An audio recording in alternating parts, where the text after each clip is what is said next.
Hello everyone, I'm here again. So balik na punta diri sa atong pagtabi-tabi sa kahanginan. So as you can see mga higala no, mga unitag saging.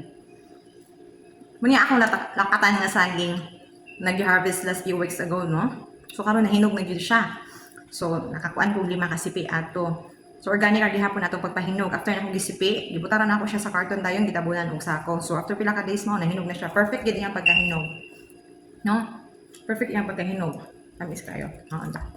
So, para mahigala atong sutian ang health benefits nga gikahatag aning saging nga lakatan or gitawag niya og dessert banana. So muna lang kuan sa English. Nani siya mga scientific name so ako aning istorya niya. So, kabalo man ta ang lakatan, higher potassium pud ni siya. No, higher potassium and naani siya magnesium. So kana potassium ug magnesium na makahatag og maayong benepisyo sa atong heart. So mukha ang jutani. So daghan ang utana pila man di ay ang pwedeng kanon nga saging sa isa ka adlaw. So for example kani kay dagko man no, dagko man gyud siya. So para sa kwa isa ra gyud. So actually isa ra gyud no. It's either in the morning or in the evening, pero depende man sa inyong lawas no. Para sa kwa isa ra gyud no.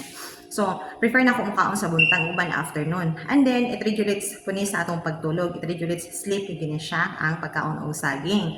So prefer na ko one banana a day ra no, para kay kung atong pasubraan man gud dili maayo sa atong digestion. So ay uban magtaing magsakit pod ang tiyan. So ako po'y kasulti katong naay mga problema sa kidney bitaw nga di maayo mag-filter ang atong kidney, wala na ga-function og maayo ang atong kuan kidney, ayaw mo kaon og saging. Kaya ang potassium mas mulala gid na siya nga kung natay kidney problem. So mura po na akong kita sa akong nabasa. So dili jud na to kuanon kanang dili na to subakon kung unsay naa kay para lang po na sa atong maayong panglawas. And then kani po dahil no kay ako kanang hindi ko experiment.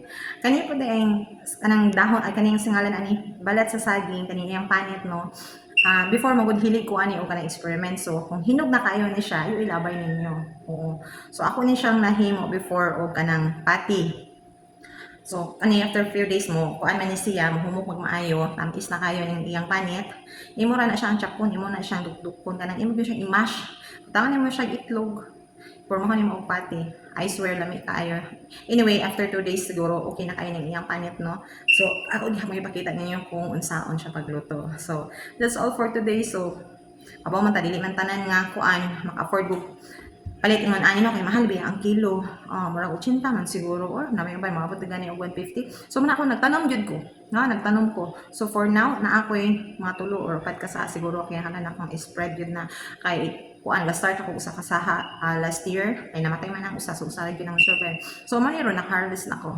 So mao na kinahanglan kita mag-cookie sa pagkaon sa saging nga ingon ani usa ra gyud. Daghan man klaseng saging na isa ba na ay katong sa kungalan ato latakan atong puti bitaw na ako'y green. So kanira akong i-istorya sa karon kay mao ba nga saging wala pa man ko ato.